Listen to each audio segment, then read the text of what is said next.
అందుకే నగరంలో పేదవాళ్ళ కోసం 1,00,000 ఇళ్ళు కట్టాలని మొదటి విడతగా మంత్రి గారు మంచి సంకల్పంతో ఈరోజు ముందుకు వచ్చిండ్రు.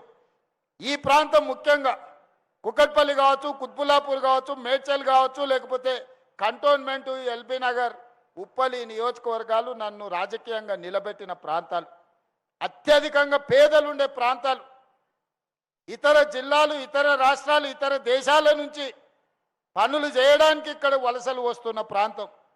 వాళ్ళందరికీ మంచి పాఠశాలలు, మంచి వైద్యము, ఉండడానికి సొంత ఇల్లు ఇవ్వాలన్న ఆలోచన, వాళ్ళ కలల్ని మీరు కలలు కంటే ఆ కలల్ని పూర్తి చేసే బాధ్యత నేను తీసుకుంటున్నాను.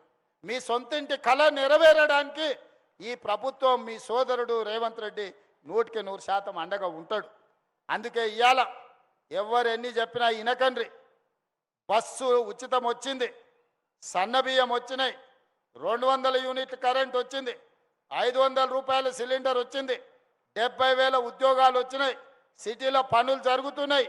ఆయల్లో ఓ దగ్గర గ్రామ పంచాయతీ, ఒక దగ్గర మున్సిపాలిటీ, ఓ దగ్గర మున్సిపల్ కార్పొరేషన్, ఓ దగ్గర జిహెచ్ఎంసీ. మా కూన శ్రీశైలం గౌడు బాధ కాదు. ఇట్లా తిరిగితే గ్రామ పంచాయతీ సర్పంచ్తో మాట్లాడాలి, అట్లా తిరిగితే మున్సిపల్ ఆయనతో మాట్లాడాలి, ఇటు తిరిగితే జవహర్ నగర్ మున్సిపల్ కార్పొరేషన్తో మాట్లాడాలి, లేకపోతే జిహెచ్ఎంసీ కమిషనర్తో మాట్లాడాలి. ఇన్ని రకాలుగా మాట్లాడాలంటే నాయకుడికి అర్థమయ్యే లోపలే 5 ఏళ్ళు అయిపోతుంది. అందుకే ఈరోజు సైబరాబాద్ మున్సిపల్ కమిషనరేట్ క్రియేట్ చేసి మీ రోడ్లు కానీ, మీ ఫ్లైఓవర్లు కానీ, మీ లేక్స్ కానీ, మీకు అవసరమైన విద్యుత్తు కానీ, పాఠశాలలు పనిచేయడానికి నూతన కమిషనరేట్ ఏర్పాటు చేసి ఈరోజు హైటెక్ సిటీ దగ్గరనే 5 ఎకరాలల్లో 100 కోట్ల పైగా పెట్టి మున్సిపల్ కార్పొరేషన్ ఆఫీస్ని ఈరోజు కడుతున్న మంచి కమిషనర్ను మీకు ఇచ్చిన, మంచిగా పని చేయించుకోరు. మా గాంధీ గతంలో ఊకే సతాయిస్తాడు నన్ను, అన్నా నీళ్ళు వస్తలేవు, మోరి పోతలేదు, రోడ్ అయితే లేదు, ఇదైతే లేదు, అదైతే లేదని. కార్పొరేషన్ చేసి కొత్త కమిషనర్ ఇచ్చినాక గాంధీ నా జోలికే వస్తలేడు. ఏదైనా ఉంటే అక్కడనే పని చేయించుకుంటాడు, మంచి జరుగుతుంది. అట్లనే మీరు కొనుక్కున్న భూమి ఏదైనా కారణం చేత 22A పడి ఉంటే, మీరు కొనుక్కున్న భూమి ఏడికి పోదు, 1 ఇంచు కూడా ఏదికి పోదు. నేను ఇస్తున్న జమనాత్ ఇస్తున్నా, మీకు భరోసా ఇస్తున్నా. మీ భూమి మీకు అధికారులతో మాట్లాడి మీరు రిజిస్ట్రేషన్లు చేసుకున్నట్టు అన్ని ఆదేశాలు ఇస్తా. ఒక్క సర్వే నెంబర్లు 500 ఎకరాలు ఉంటే కోర్టు ఆర్డర్ ఇస్తే ఆ సర్వే నెంబర్ మొత్తం 22A ప్రొహిబిటెడ్ లిస్టులో పెడుతున్నారు. అందుకే బై నెంబర్లు ఇచ్చి కేసున్న 2 ఎకరాలు, 4 ఎకరాలు, 5 ఎకరాలు ఉంటే, కోర్టు ఆదేశాలు ఉంటే, ప్రభుత్వ భూమి ఉంటే వాటిని పక్కన పెట్టి మిగతాయి మీరు కొనుక్కున్న భూములు, మీరు కట్టుకున్న ఇండ్ల భూములు రిజిస్ట్రేషన్ అయ్యేటట్టు 100% మీకు మంచి జరిగేటట్టు చేస్తా. ఎవరు ఆందోళన చెందాల్సిన పని లేదు. కొంతమంది కోట్లు పెట్టి సోషల్ మీడియాలో పెడుతురు. నిజం పెడితే మంచిదే, ఎవడన్నా నమ్ముతాడు. అబద్ధాలు పెడితే అవలగాడు అనుకుంటారు.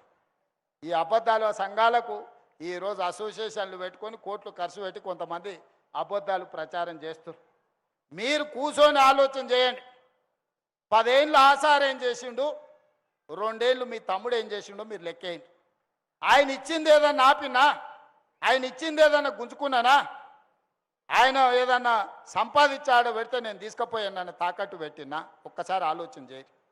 అన్నీ మోసుకుంటూనే ఆయన ఇచ్చిన 8,11,000 కోట్ల రూపాయలు అప్పులు, అసలు మిత్తి ప్రతి నెల 7,000 కోట్ల రూపాయలు, సంవత్సరం తిరిగితే 75,000-80,000 కోట్ల రూపాయలు ఆయన చేసిన అప్పులకు నా తల తాకట్టు పెట్టి నడువు వంగిపోయిన అప్పు కడితేనే రూపాయి కూడబెట్టి ఇన్ని మంచి పనులు చేస్తున్నా.